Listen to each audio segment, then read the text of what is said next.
Okay, here we go. I've regained my composure. Some stories just hit me hard. You must have things like that in your life. Talking about more definitions. So the next definition is a variable. Variables are measurements made of individuals. The values vary from individual to individual. That's why they're called variables. The recorded values form what's called a data set. Ordinarily, the data set has indicated some way of determining the individual that was used. Maybe they number them or they have the names, and then the corresponding value that observed for that individual. If you're measuring things coming off the assembly line, they might have a serial number on them. You have serial number, and then you have some kind of measurement. That's your data set.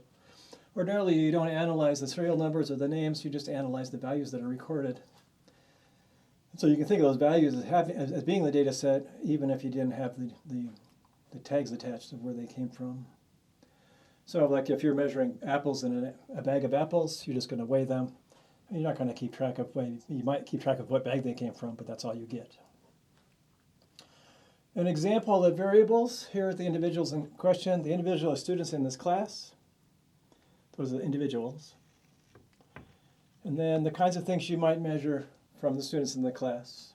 Age, gender, hometown, phone number, major, keep going, credit hours completed, many things that you might want to ask the students. So most of the stuff, a lot of it's privileged information. You can ask them how much money they have in the bank or things like that, or whether their parents are working, those things. If you want to find that stuff out, you have to find some way to do it without asking them directly because there's privacy restrictions on what you're allowed to do. Here's another example where privacy doesn't really play a role. Individuals are iPhone models. So I'm thinking about buying a new camera. I'm thinking about buying a new phone. I'm always thinking about buying a new camera, but that's different. So for the phones, the things you might be interested in knowing as you're making your decision might be the how long the battery lasts. I care about that. What's the battery lifetime? Or maybe lifetime's the wrong thing. Battery, how long it takes to discharge. How many hours of service. What do I want to call that? Battery, what do I want to call it?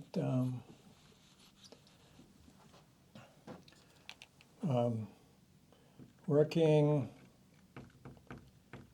time before recharging is needed. Seems like a pretty long word for waiting for the battery to wear out. Maybe screen size. Maybe gigabytes of memory. You might care if this is 5G or not. 5G. You might care the iPhone. So the brand is Apple, so that's done. The cost, we care about the cost. We should. It's going to be a lot of money. We might wonder about what plans come with the phone. So all those things for each phone model, you might choose iPhone 11, iPhone 3000, whatever the numbers are now you can buy. What's the screen size? How much memory does it have? So you want to make movies? Is it 5G? You might care. What does it cost? And which plans do you get? Can you get unlimited plans or whatever? And how much do they cost? What plans come with the phone and their cost? So if your study was I'm studying the characteristics of new iPhones, you'd have a list of all the iPhone models, and next to them you'd have how long it takes before they need to be recharged, how long you can use them. Probably depends what you're doing with them, what the screen size is. You could look this up, and so on. And all those things in pink there would be variables corresponding to those individuals. And then there's some names for these different kinds of variables, a way of describing types of variables. Types and levels. So the types, we're thinking categorical and quantitative. So ordinarily quantitative means there's units. Category just means categories. The categories could be numbers. Or like there could be serial numbers, I suppose. Is that the same thing as a, you're not, well, I suppose one was that category. You say you take your phone out, right, and you look at the back of it and you record the serial number.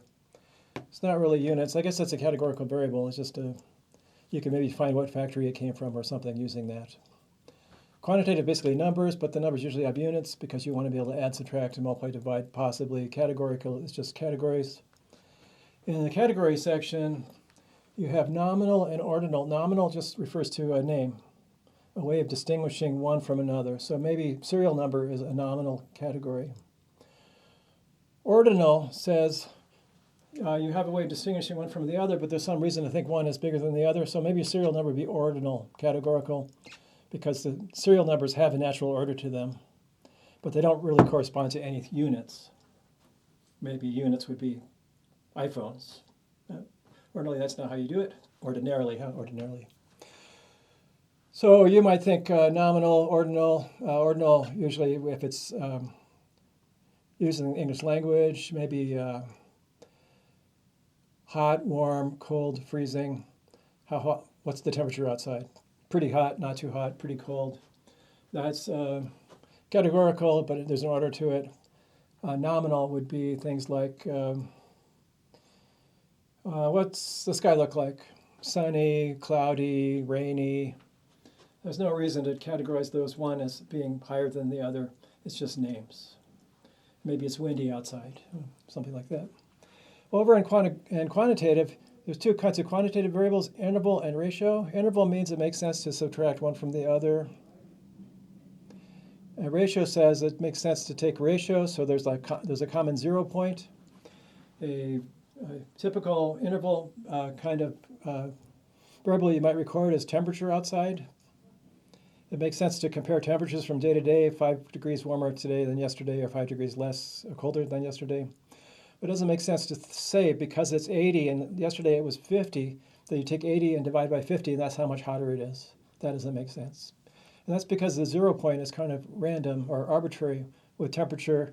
The 0 point is freezing with Celsius, and in Fahrenheit, 0 point is just pretty cold. And so it doesn't make sense to take ratios of temperatures. On the other hand, there's things where it does make sense to take ratios. That's when the 0 point exists. So things like a 0 point that represents nothing. I guess that's the way you want to think about it. So if you're measuring height, weight, age, then the 0 point has meaning to you. 0 height, 0 weight, 0 age. 0 means you were born at that time. 0 height means if you're measuring the height of a plant, hasn't broke the ground yet. 0 weight, no weight. Perfect weight for a backpack for hiking. And then it makes sense to take ratios of those. So you can talk about one hiking backpack being twice as heavy as another. Twice as heavy as another. That's a ratio. Or one hiking backpack being 1 pound heavier than another. That's an interval type of calculation. All right, so this business here is ordinarily referred to as levels of measurement. There's some hierarchy here. Names with order, orders where you can subtract, ordered values where you can subtract, and ordered values where you can subtract and also divide. That makes sense. So there's a hierarchy here. If this is the most delicate way to do things, this is the least descriptive way of just giving something a name where you're not allowed to do any calculations with it. And that is the end of this slide. And I think there's one more slide left. And we'll finish section 1.1. I hope that's right, but I'll find out in a second. I have a stack of slides here, which I'm working my way through, and we're getting close to the end.